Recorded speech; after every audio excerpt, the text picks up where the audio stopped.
Stringfield, who is the program director of the BSN program director for the School of Nursing at Tennessee State University. And of course, Dr. Stringfield, before we had our first commercial break, we were talking about nursing from a national point of view. And I think you indicated that nurses are more than nurses as we traditionally think of them, that they are really and truly health care workers. And so let's sort of continue that in the sense of giving you an opportunity to talk about the BSN program that you had at Tennessee State University, and talk about that program.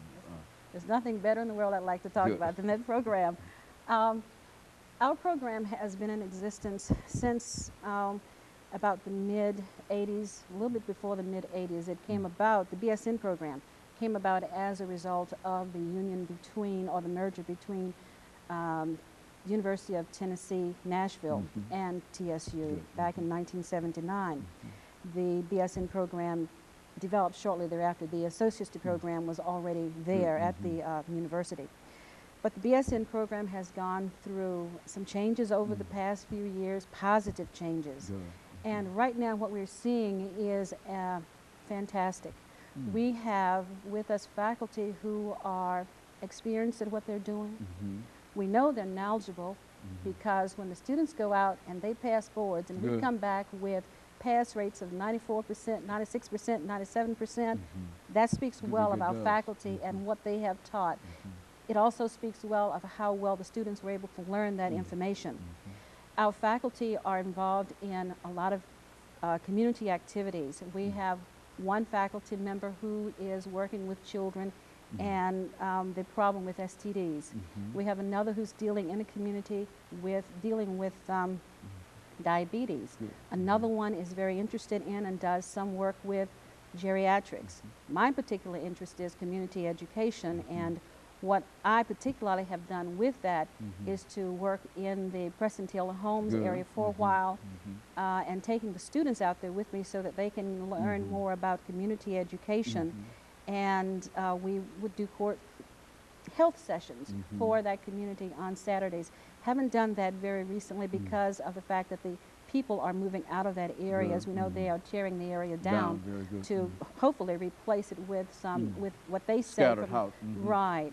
So that's what I'm looking forward to, that being completed and going back into the neighborhood and restarting this. We have two different organizations within the School of Nursing for students. One is the Tennessee State University Nursing Student Association. That is a chapter of the National Student Nurses Association. The students learn more about nursing. They learn through this organization. They learn to network with nursing students across the United States. And I think that networking is very good for them because they find out that, hey, this program is tops. Oh, good. And that's what I heard when with the last group that the school sponsored for the national convention for that organization. When the students came back, they were revved up and ready to go. These were some of our junior students. They were revved up and ready to go, and they said, Dr. Stringfield, and they talked with other faculty members, Dr. Stringfield, it was fantastic. We learned that we have an excellent program here. We go out complaining, but when we talk to other programs, other students, you've got an excellent we have to program. keep our mouths shut. But I think the students speak well of the program. We have a good hire rate with our graduates. At graduation, by the time our students graduate, I would say about 80 to 90% have been offered jobs. Those who have not been offered jobs have not applied for jobs. So that speaks well for the program, as well as the pass rate on the NCLEX exam, which is a national licensing examination that all nursing students have to take in order to become registered nurses. Other things that are going on within the program, we're doing distance education, and we will be starting that hopefully next summer. We are working through different things with Volunteer State Community College and Columbia State Community College in offering our RN to BSN nursing program there. The RN to BSN Career Mobility Program is one wherein the RNs in the community who do not have the BS degrees want to come back to earn a BS degree. We have been centered right here in Nashville for the longest time, and Columbia was the first to come to us and say, look, can you do this for us? So we said, yeah, we're not going to turn down anything. Not of that nature when it comes to teaching, no. So we have been in negotiations, so to speak. It's not negotiations, it's just a matter of working out how we're going to present our classes. And Dean Anima and I are working very closely together to look at various ways to take our courses down there without those students having to come here. Okay. So next summer, hopefully that will be in place. We will have distance education classes for our RN to BSN program at both Columbia and up at the Vol State area. That announcement should go out pretty soon in the newspapers. We have moved our education, placed rather a community focused into our program, so that our students are right up there with everyone else across the nation in learning that healthcare doesn't just take place within the hospital. There is a community. They look at the organizations that most of the faculty volunteer with, such as the American Heart Association, the the Cancer Society, and so forth. And the object is for them to go out and find out what these organizations are about.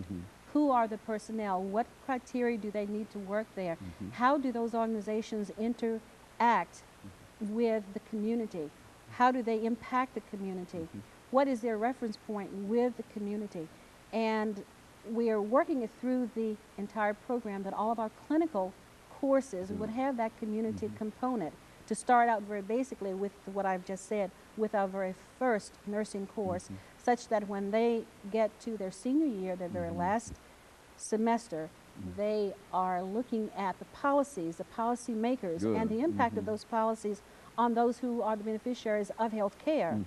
I believe that our program is offering our students as much, if not more, than any other program across this United States. Well, I think it certainly takes a broad vision in reference to nursing, and especially that community approach. And as a matter of fact, I think in almost every professional area, the complaint has always been that students know quite a bit about the academics of it, but they don't know very much about the people involved in it. And I think that to carry health care as you're doing back into the community, and to, and I think especially, and this is one of the things I'd like for you to comment upon when we come back after this second commercial break, but I think especially the outreach efforts that you're doing, and I'd like for you to talk about that some more, and to especially talk about those individuals who might be listening this morning, who perhaps would like to become involved in nursing, either from the AA program or whatever program, and you could give them some kind of information as to how they might be able to do, even those who might not be qualified at this particular point, what they have to do. And let's do it from that particular perspective. And we'll be back with our audience following this commercial break.